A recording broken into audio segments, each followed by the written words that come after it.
All right, welcome back, ladies and gentlemen. This is the Mopping Guari, and I am Creed. This is going to be a re-upload, a redo of a video that I posted a couple of days ago, where I rebuilt my Hammer of Soul, which is my Class C warship that I built in Starfield. My baby, my own custom design. The audio quality on that previous video was kind of shitty, so we're going to redo it. We're going to start from the ground floor up, which means that the first thing that we're going to work on is with the landing bay. I use the Shipbed 200 landing bay from Tayo in Astroneering. I prefer walk-in landing bays rather than the ones with the ladders in them. It's just personal preference. So we start with that. The next thing that we do is we stick a Tayo companionway 1 by 1, bottom A, on next to that so that you have something to walk into. And I prefer to keep my dockers and every way of getting on the ship in a close localized area. So we put the slim docker on the bottom of the same companionway that the landing bay walks into. And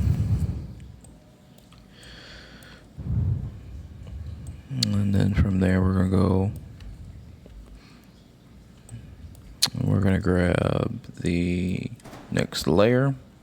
We'll come back to the aesthetics. So we've got another Tayo companionway. This one's a mid. That way there's a nice little curve. A word of advice for building, if you want to build this ship like I have it built, you're going to want to start at Deimos. Most of your larger components are going to come from Deimos, and they're specific to Deimos, which means you have to be at the Deimos Star Yard in orbiting Deimos, which is orbiting Mars in the Sol system, in order to get and use these parts. So we're going to take the 2x3 mess hall, put it over the landing pad. I'm going to move this back a little bit. All right. And then we're going to build this one layer at a time. So the next piece is you're going to have to go to Hopetown in the Valo system, V-A-L-O, Valo system, to get these unique hab pieces. They do count as habitat, so they're going to be in the habitat section, and they're going to be at the very bottom of the list for you to get these unique hab pieces. The point of this build is so that there are no ladders other than the central ladder that goes up through the Tayo companionways in the back of the ship. When you get done, there should be no other ladders, just the one that goes down the center line of the ship, or up the middle of the ship. Now we do some aesthetics. I have a belly piece that goes on the forward part, a hull piece that goes behind that, and a hull piece that goes behind that. Same thing over here on this side.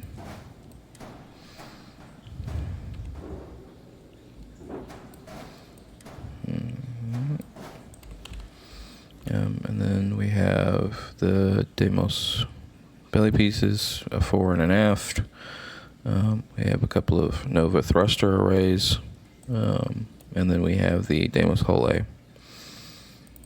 And this unit is going to go under the forward part of the ship right here. Okay, 1, 2, 3.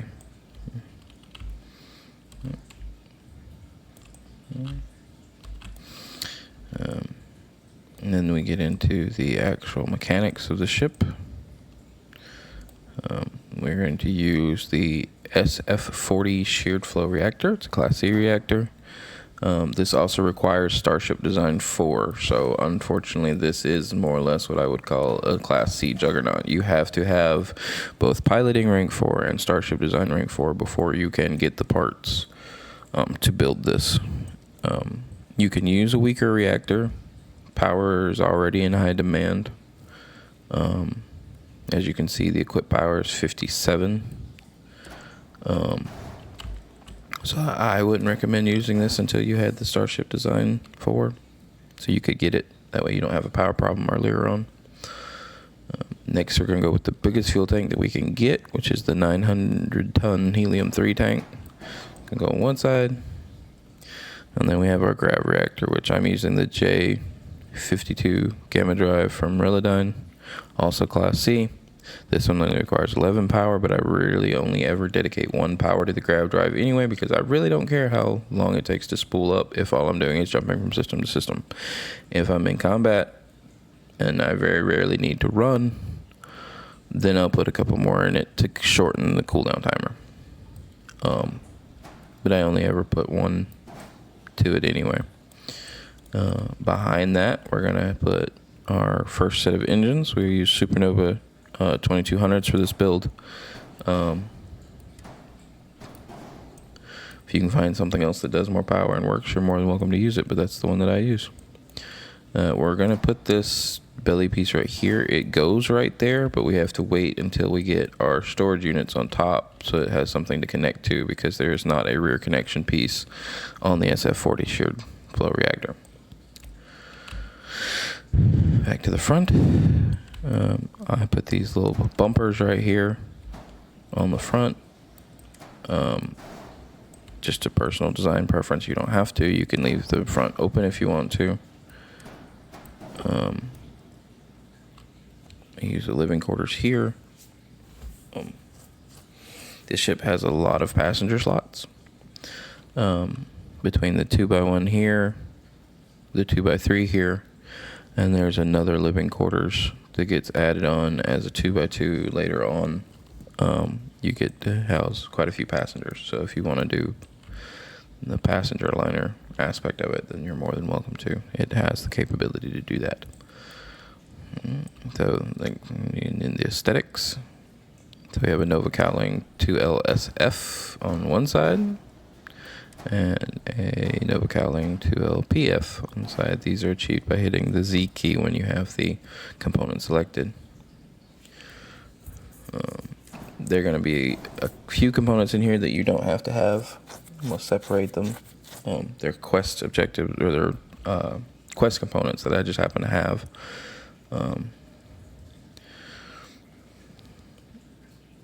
The next piece is a Stroud nose cap B for top. It's going to go right on top, which is third layer. And then I have a multi-frequency scan jammer because I've already done the Crimson Fleet quest line. So that's one of the components that you get from them, or can get from them, or you can get it out at the Red Mile. Will be our first piece of landing gear. You haven't seen me put any landing gear on this ship yet. We're about to fix that. So we have the 320 CB landing gear from Deimos. It's going to sit right here. The thing that's going to keep it attached to the ship is the Stroud nose cap C. And that's going to go right there. It's going to fix right there. And then we're going to put a Deimos Skeg A piece in front of the landing gear. And then we have an equipment plate, and attached to that equipment plate is the first set of weapons on this ship, which is a Disruptor 3320 neutron turret. From the videos that I've watched, this is one of the best ship guns in the game, one of the best turrets. It is a particle beam weapon, so it counts toward leveling that. I personally enjoy them when they work. I have had a bit of a glitch lately where turrets just don't work, like they don't fire like they're supposed to, or they don't appear to be firing like they're supposed to. I can't hear them, the audio is not there. So I'm not entirely sure whether there's actually an audio bug or not. You can arm this ship however you want. This is just how I chose to arm it.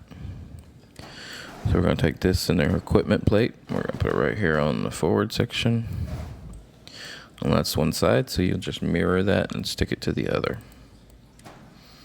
Again, you've got the landing gear, the Skeg A piece, the nose cap C piece, neutron turret, and the equipment plate to equip it. I'm going to take this and Stick it right there. That one's done. Now we're going to get into the wings of the deal. So the way the wings work is that they are technically 2 layers. Both of them utilize the HopeTech Hab cross braces to avoid ladder malfunctions. Take the aesthetic off.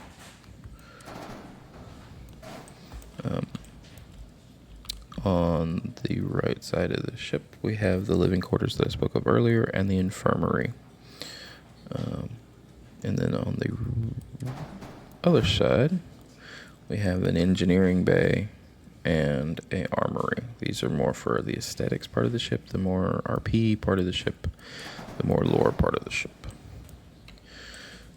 They are held up by a Deimos belly piece, an NG-20 landing gear wide. This is personal preference. I like the wide ones to the skinny ones. It looks like it can bear more weight. And because it's on the back part, which is the thicker part of the wing, it makes more sense. Then we have a regular NG-20 and then an NG-24. And these are on either wing. There's one over here and there's one over there. It's the same setup. On the front, we have the nose pieces. And I put a porthole here. I realized that it creates a gap in symmetry because there's not one over here, but you can fix that, or you can just not use the porthole, because who wants to see the vastness of space anyway? And then in terms of cosmetics, we have a trio of Stroud caps oriented to look more circular or ovular, and then over the gap we have a Deimos Wing A port. This is where the second set of 3320 neutron turrets go, is on the back wings. Each one of these is attached by 2 Hab cross braces to the Taio companionway for the second level. It sits like this. And you can tweak this however you would like. You can technically make these actual companionways. If you want doors, these don't actually have doors in between them that you have to open like you do between the different habitats. These don't actually have doors in between them or each other. So this is one smooth hallway, which I prefer. And on to the next level. We have the Stroud nose cap that we placed a minute ago. Right behind that, we're going to put a Deimos control station. You'll notice that my max crew is 11. Most of that is thanks to the bridge. The bridge sets the crew size to 8. You really can't have more than... I don't think you can even have double digits. I think you get up to 9 crew. But this one will support a lot more. Although I think if you have Sarah from Constellation, she gives you an extra. She doesn't count as part of the crew when you assign her because she has the leadership trait. Anyway.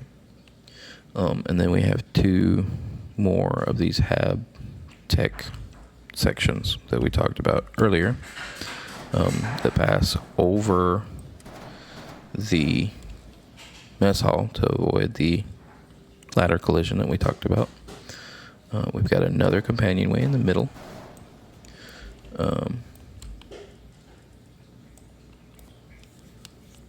That will create the ladder up that we talked about.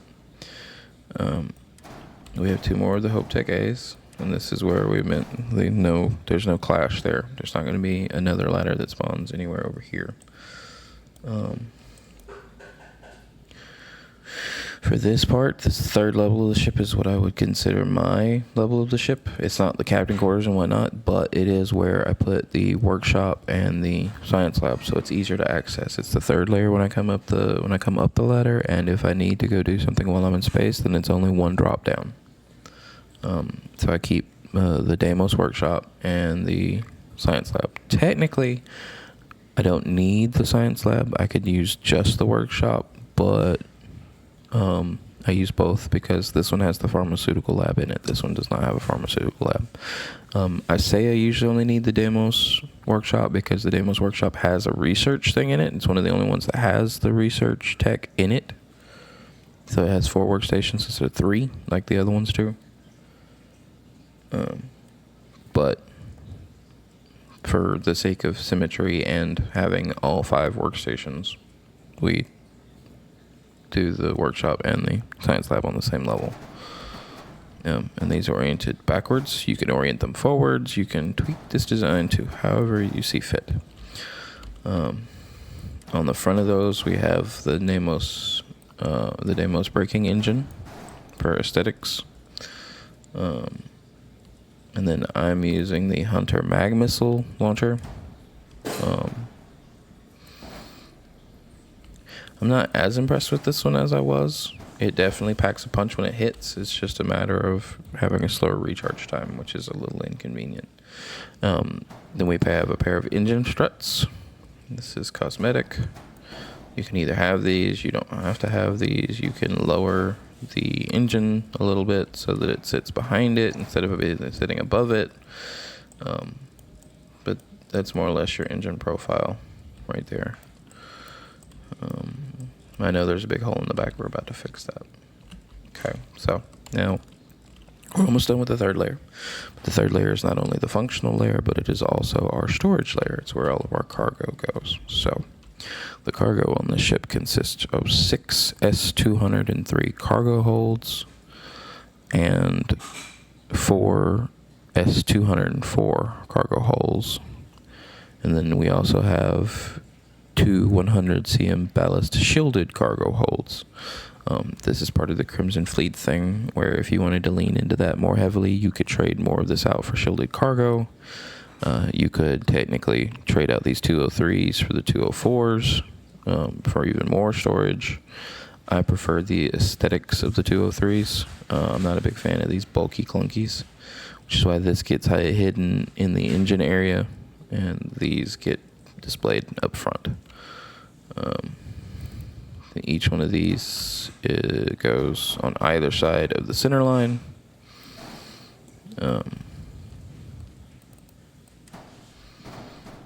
Because these nose pieces count as 1/4 pieces, they do not interfere with neutron turrets. They don't clash. You should be able to place them just fine. And this whole system goes on top of our equipment in the back. And this is the piece that our Deimos belly fits to sit in between the engines on the back and then quote unquote attached to the reactor. So that's layer 3. The only thing we have left is the bridge layer. And you can tell right away that that's what I meant by we have a really big bridge. So we're going to go ahead and place our companionway. We have a top. This is a top companionway. I had a bottom one on the bottom. The top one. So this creates the four floor system, and why we only have one ladder going from the very bottom of the ship to the very top of the ship. My shield that I'm using is the Assurance SG 1800 shield generator. To the extent of my knowledge, this is the most powerful shield in the game. Again, requiring Starship Design Rank 4 in order to unlock it. And keep in mind there are also some level requirements for some of these pieces. You won't be able to see them at the store until you reach a certain level. I don't know what those levels are. I'm level 69 right now, and I have all of these parts. And I had all these parts for a couple of levels now. So if most, I'd probably say about level 60, which shouldn't take you that long to get to. This game's kind of easy to grind.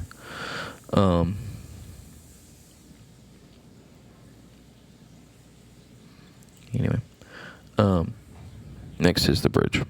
So for our bridge, we have the DS 40.2 Ares bridge. This is the biggest bridge that Deimos offers. It's the 40.02. 8 crew stations. So just having this would be enough to get most, if not all, of your crew on board. Just because you can have 8 doesn't mean you can support 8. You do still have that perk in the social tree that lets you actually bring on more than like 2 members that you have to max out. Mine's not maxed out, but I'm working on it.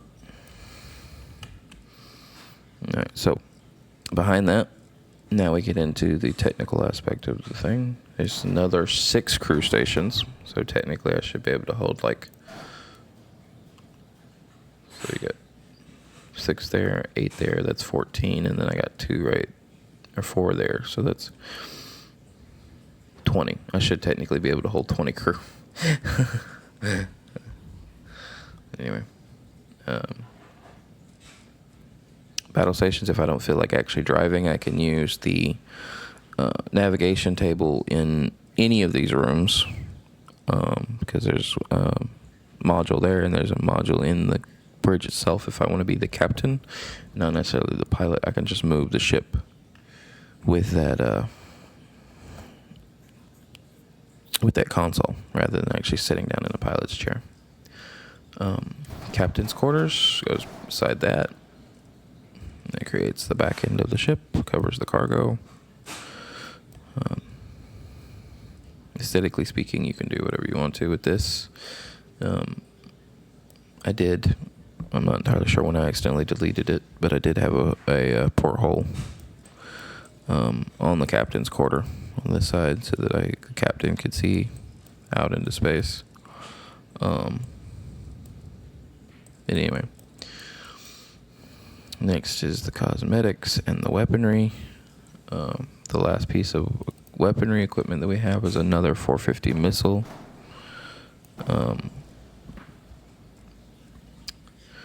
And then we have the Hope Tech caps, and these have been manipulated to give it a more rounded look on either side. That's a comm spike that's part of the Crimson Fleet quest line. That's nice to have. So is the conduction grid, which is also part of the quest line and is nice to have. If you haven't done the Crimson Fleet quest line, I can't recommend it enough. It's not one of my favorite quest lines, but the perks that you get from it, like being able to equip the EM jammer and the comm spike and the conduction grid, are very useful. We also have the Hope Tech cap B mid, and then to finish it off, we have a couple of Hope Tech noses, a starboard and a port, to round off the look. I did forget to mention one thing, and that's the third set of guns that we have, which are the KE-49A autocannons. These are B-class guns. They take 4 power, so you can have at most 3 of them. I use the autocannon versus the regular cannon because while the autocannon does less damage, it fires faster. Usually twice as fast, if not a little bit more, which means that the damage done is actually twice the value of the actual gun in the same amount of time. Your DPS is double. This is going to be what it looks like when it gets done.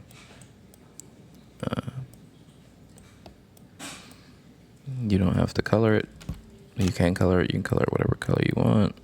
Just remember to double click or select all.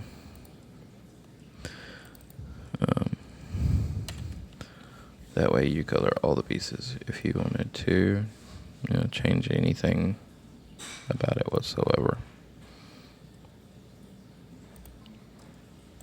But I prefer to leave mine the metallic colors.